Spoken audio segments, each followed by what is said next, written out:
What's up, my dude? So in this video, I'm going to be talking about my hopes for the 2018 RF Supercross tracks, and I have to thank a donator real quick. Thank you to Hunter Plum for the $1. I can't believe it, man. I mean, I got a donation every single day last week. It's just mind-baffling to me.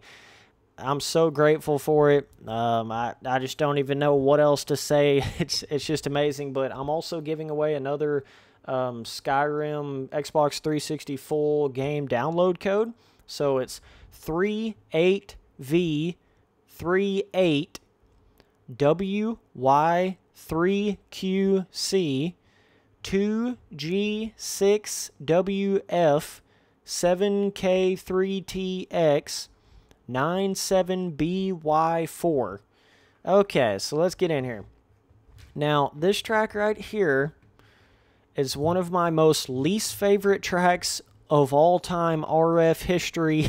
Like, 17 is pretty weird because I feel like it has some of the best tracks in RF history and also some of the worst tracks in RF history. Like, it's both ends of the spectrum in my opinion. And it seems as if it's the most inconsistent year that they've had so far. Like, there's some 2017 tracks that feel like they don't belong in the 2017 tracks at all. You know, there's quite a few of them that are just so different and so, like, different in skill gap and different in design and different in traction and stuff like that. They don't even feel like they belong in the 2017 tracks. Whereas the other years, it's like all the tracks seem to be a little bit more alike each other. But with 17, they're a lot different. This track, to me, it seems as if there's like hardly any skill gap to it. You know, that's one thing that has always seemed to be somewhat of a steady thing with the tracks from, like, you know, 2011 all the way to 17 is the skill gap has increased steadily and steadily and steadily. The jumps get bigger, more peaked, the rhythm sections get more difficult, the whoops get bigger, the traction gets better. You know, that's something you realize that sort of happens throughout all of throughout the years of the RF tracks out there. But it's, for me, it just, like, they did a weird thing in 2017 where some of the tracks in the corners, they really started rolling off the berms in the corners. Like, and their reasoning for that was, like, they didn't want people to be able to quad into rhythm sections, so they were, like, you know, really rolling off the berms of the corners, and it made it to where, like, it almost actually lowered the skill gap because you couldn't hit the corner as hard, you know, and that's what I don't like. Anything that's lowering the skill gap, I can't stand that. Anything that's, like, simplifying rhythm sections, or it's, like, making the berm smaller, or it's making the finish line jumps shorter, like super short, or whatever it is that's making the skill gap go down, I don't like that. And tracks that have, like, way too many flat sections, and whenever I say flat, I mean perfectly flat. Like, you know, I know these are replica tracks, and they have to base them off the real-life tracks, but if you're going to make a flat section, like, you know, you could have some of your tracks have a little bit of, like, somewhat of, you know, don't have it, like, as smooth as glass. Like, make it to where there's a little bit of, I don't even want to say roughness, because that's not what I mean. I just mean, like, a little bit of divots in the dirt, divots in the ground. Don't have it like every single flat section on a Supercross series like glass smooth. You know, I don't like it when they do that. It's okay to have some like that. I'm not saying go total, you know, super rough kind of style. I'm just saying give us a little more variation in roughness and ruts on these Supercross tracks. That's something I've always wanted to see, and they've dabbled around with it a little bit in some of the years past, but it seems like, you know, they still are a little bit on this, like, everything's super smooth. There's hardly any inside ruts. There was on that section before. I'm such a liar, but no, that's pretty rare to find an inside rut in this game on, like, RF Supercross tracks these days. So they've stuck really close to that, sort of like building a, what you would call, like, perfect Supercross track style, which is totally different than how it is in real life. Them tracks get, like, 4 or 5 ruts coming out of the bowl corners and stuff. And I'm not, like I'm saying, I don't want every track to be like that. I'm just saying, it'd be cool to have some that are a little more realistic in that sense. But and I know with Supercross in this game, with the way the rut systems and stuff work, if you start roughening it up too much and making too many ruts, then it's a motocross track. It's not even a Supercross track anymore, and I understand that. So, I get where they're coming from, but I just want to see them play around with more of the variation in that. And they are doing the trying to possibly do the terrain deformation multiplayer this in 2018. So we'll see how that turns out for it. But I've already made a video on that, by the way. But yeah, it's just some of the tracks just, I don't know, like this one, and let me show you another one. 2017, I think was that East Rutherford, I think, right there that we was on, and then 2017 Anaheim 2. Oh, this track, man, it's just like, it feels so basic and dumbed down compared to the other tracks. Like, you don't even have to be fast to do well on this track. I don't know. It's like they made the jumps really, really easy and really like short. I think that's one thing they did wrong on some of these tracks in 2017 is the actual, like, the height of the jumps were too short. And it made it feel as if, it didn't have that realistic, like, roll up the jump face. The jumps just had a really bizarre feeling in that sense. Let me say, I used to really have all this, like, figured out in my mind on how my opinions on this stuff, but it's just been a long time since I've really sat down and tried to critique some of this stuff here. But I think they got the width pretty well in 2017 on most of the tracks. And like right here, I rolled off that corner. It's okay. It's okay. But like this corner super rolled off. And when you have that rolled off effect, it makes it to where you have to actually go slower on the track. And therefore, it's easier for people that have less skill. When everything slows down like that, and your jumps are not difficult at all, and every jump height, you're not getting super high jump heights, and there's it starts eliminating a lot of the risk to coming up short, and then eliminating your skill gap. Yes, I'm saying, there's too low of a skill gap on some of these Supercross tracks in MX Simulator. I know I always speak about that on arcade motocross games, but that's for any game.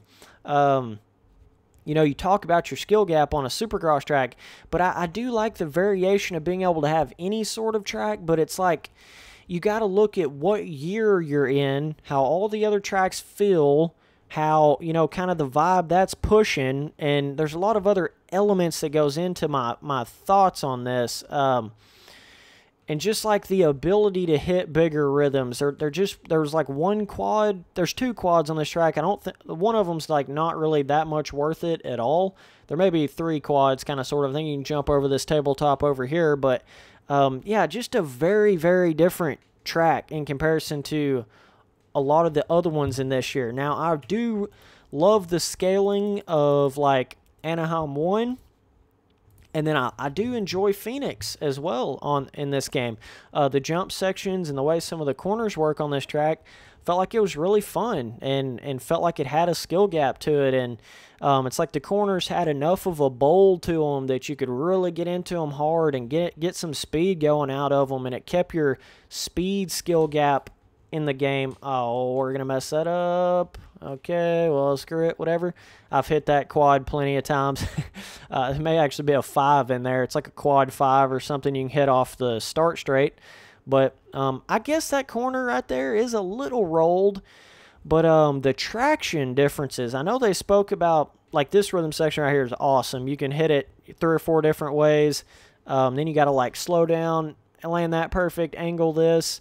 You can scrub off that triple, and then you got this really cool inside corner to that, and then those rollers to the triple into there. But yeah, some of the tractions in 2017, I felt like they were going a bit backwards with them. And the scaling of some of the jumps and stuff was kind of all over the place. But in 2018, I just want them to make it, you know, somewhat like this or somewhat like Anaheim 1.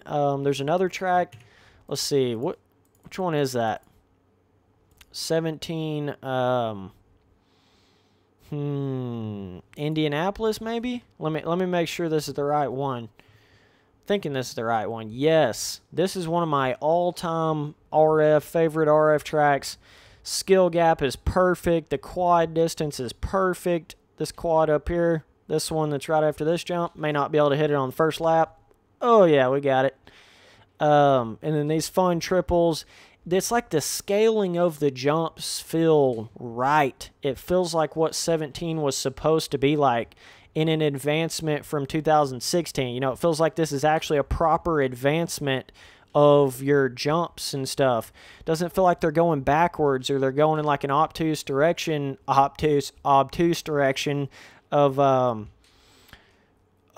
like the Anaheim 2 and some of those tracks in the game where they felt just so weird. And that one track I was on at the very beginning, it's got a rhythm section on it that's way too hard. And it's not that the rhythm section is like just really hard. It's the fact that it's so janky. Like if you guys remember that track I was on at the very beginning, damn, what track is it? I'm getting confused on my name of tracks here, but it's got that, you know what I'm talking about. It's probably the hardest rhythm section of any RF of all time. You come around that first start straight and you hit like a little double divot, and then it's like a triple, and then it's a quad that you can hit. But the way the jumps, like the way you land off of this one and jump the next one, like your transitions don't feel natural. They don't feel normal, and they don't allow you to land something perfectly and hit the next jump consistently.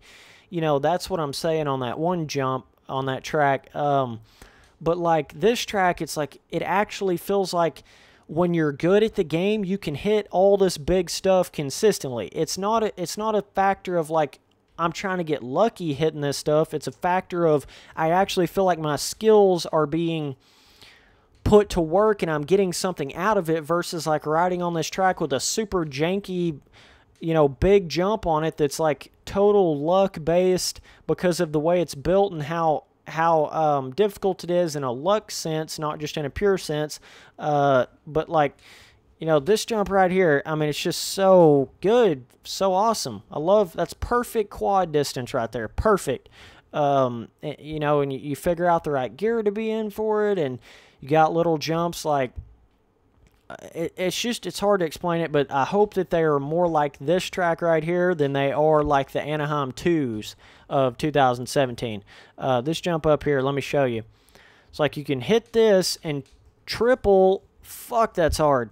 You can triple all the way over that instead of most people like bounce off of that little second jump there, but you can actually triple all the way over it. Having little things like that where it can separate the, you know, the 0.2% of people in the game from the other like 0.10 fast, or not 0.2, but 2% of people in the game from the other 15% behind that's also in the pro ranks. You know, having little things that can separate you like that, I think is really good for this game. And the corners feel pretty good on this one as well. Like I was talking about how the corners are, that's a combination of not only the corners, but also the traction within that. So let me show you another track. Okay, here we are, 2017 St. Louis. The traction on this is god-awful. It's god-awful. But it's not just the traction. It's never just one thing, you know. I'm okay with having one track that's got weird kind of traction like this. I'm okay with that. But the problem is the rest of the track, the way the jumps are built on it, are too easy. The rhythm sections are too easy. The way you hit some of this stuff is just way too easy. Like it just wasn't the right sort of, I don't know how to explain that, but you know, when you combine like a weird traction like this with a sort of like too easy design of a track itself, then you have a problem there. You know, it's I don't know. It's just I just want to see them have a consistent basis of a skill gap oriented styles of tracks, and like and having, you know, a little bit more of a I don't know, they went on a realm of the tractions in 2017. I think they were okay, like Anaheim 1 and that one track we was just on. Those two tractions were pretty good. And like I'm saying, it's not that big of a deal to have one track like this, but it's just, I don't know, it just kind of, just the design of this track kind of swayed me a different way, because, like, it's just not, there's not enough separating stuff on the track. Like, you can hit these whoops in 5th gear tapped out, but then you're just hitting a basic corner to a basic triple, and then it's another basic corner, super flat, perfect glass flat corner to a little baby double, and then a super small berm in that corner to like a basically beginner style jumps through here, super beginner style triple. A lot of, oh, that's another big thing that I was noticing in some of the 2017 tracks that I just told you that I didn't really like. A lot of the rhythms, like the smaller rhythms, actually ended up being faster. Like right here, it's actually faster to go inside and just double, triple than it is to go outside and triple in, which is never how it should be on a Supercross track. I mean, I say never. You can have 1 or 2 tracks that's got like one section like that, maybe, but that just seemed like that was pretty heavy in 2017, where they made it to where, like, it was way quicker to hit the smaller jumps by the way that they built the jumps and the way that they had like super flat areas of insides of corners and stuff. So that made it where it just like completely killed your skill gap, because there was absolutely no risk to hitting a big jump on some of these sections. You know, because all you're doing is hitting a double in instead of a triple in. That's one of the biggest things, separators in Supercross, being able to hit a triple in versus a double in. That's what separates your pros from amateurs, you know. Like this right here, I don't even think that's faster than going up the inside, up that inside rut and just hitting like a little baby double. This track's got 2 sections like that, you know. Like going to the inside and just doubling that is actually faster than coming to the outside and tripling like that.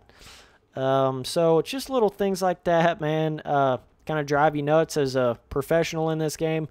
You know, you want to see the skill gap to be at like a certain level on every track. That's one of the biggest aspects.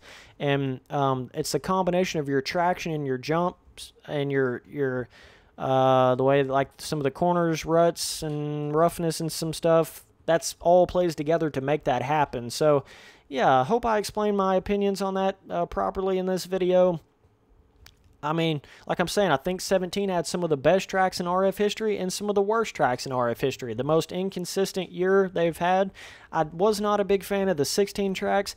Even though they were all consistent, they were all like consistently weird and janky in 2016. So it is an advancement from that janky weirdness feeling they had in 16 in a certain degree, but like they're kind of all over the place at the same time in 17. So I hope they hone it back into more of how, like, not how 15 tracks were, but the consistency of 15 tracks and the consistency of 14 tracks, but amp up, you know, the difficulty in areas and stuff like that. So either way, I appreciate you guys watching all the videos. Later, dude.